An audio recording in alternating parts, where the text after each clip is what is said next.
canine patient prep begins after induction and intubation are complete.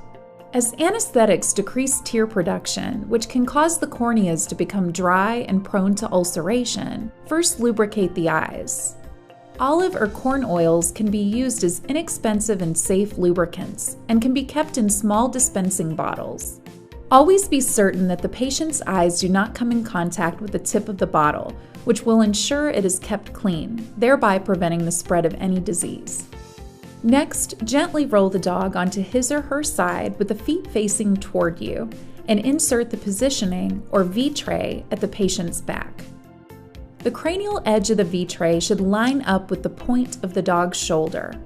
Then, slide both arms underneath them, grasp the V-tray, and gently pull it toward you to complete the roll of the patient onto his or her back. At this point, turn on the appropriate level of oxygen and isoflurane. Connect the patient's endotracheal tube to the F circuit, and check the patient's cuff for an appropriate pressure seal. Place the pulse oximeter probe on the tongue, which is the preferred monitoring site in dogs. Next, check the patient's parameters, including obtaining a manual heart rate and observing respiratory rate and character. While performing these checks and adjusting isoflurane accordingly, begin the surgical prep.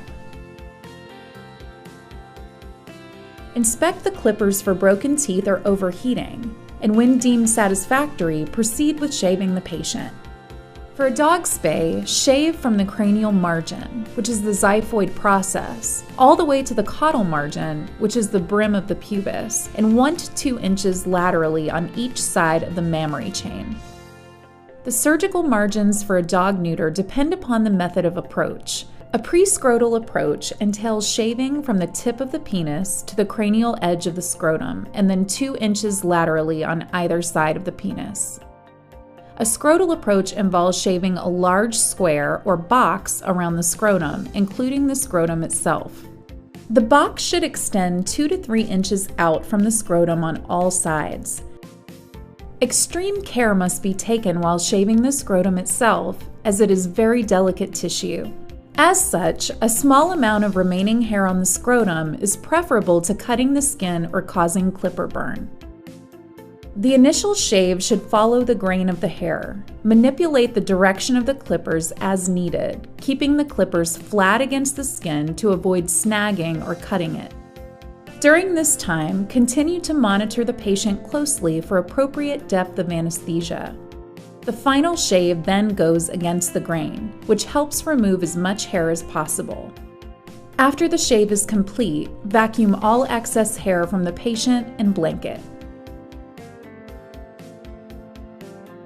If the patient is female, you will now express her bladder, which helps keep the urinary system more safely out of the way during surgery. To do this, she must be under an appropriate plane of anesthesia. If the patient is too light under anesthesia, there will be a significant amount of resistance upon attempts at bladder expression. These patients should be allowed more time under anesthesia to reach a surgical plane. If it is determined that she is adequately anesthetized, locate her bladder, which will generally be located around the midline and in the caudal half of the abdomen. It will feel similar to a balloon. Once identified, isolate it with 1 or 2 hands and attempt to squeeze in a caudal motion. It may be helpful to try to pick it up or move it slightly caudally. 1 hand is usually adequate in small dogs or puppies, though 2 hands may be necessary in larger dogs. Oftentimes, a winking of the vulva may be noticed just prior to the release of urine. Continue applying moderate pressure until the bladder decreases in size or the flow of urine stops. For male dogs, intratesticular blocks are now administered to provide additional analgesia. Obtain the appropriate amount of lidocaine for the size of the dog and place a 25-gauge needle on the syringe. Following the initial scrub on the scrotum, half of the dose is injected slowly into the side of each testicle, waiting a minimum of 3 seconds before withdrawing the needle. When prepping a crypt orchid canine patient, shave using the same surgical margins used for a dog spay. Express the bladder of the male patient to help the urinary system locate itself more against the dog's dorsum, so it is out of the way during surgery. Once the bladder is expressed, flush the prepuce with warm chlorhexidine solution. If the patient has one descended testicle, draw half of the intratesticular block dose and administer to the descended testicle following the initial scrub.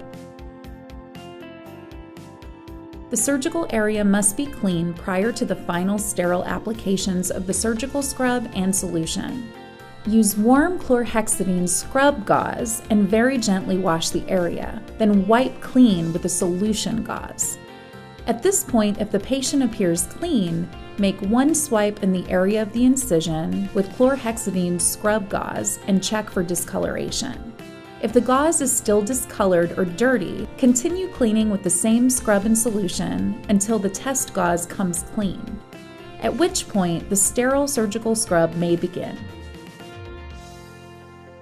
To do this, place 2 piles of gauze across the palm of one hand. One pile will be 4 gauze squares soaked in chlorhexidine solution, and the other pile will be 5 gauze squares soaked in chlorhexidine scrub. Take 1 scrub gauze and start at the top of the incision area. Move the gauze straight down midline and then into a circular motion without passing over the same area twice, going from inner to outer edge. Follow with solution and repeat the process 3 more times. When finished, 3 pieces of gauze remain, 1 scrub and 2 solution. Fold the last piece of solution-soaked gauze in half and place over the incision area for contact time. Avoid touching the side of the gauze that will be in contact with the patient's skin. At this point, prepare to move the patient into surgery. First, make sure an appropriately sized bag and F-circuit are on the anesthesia machine.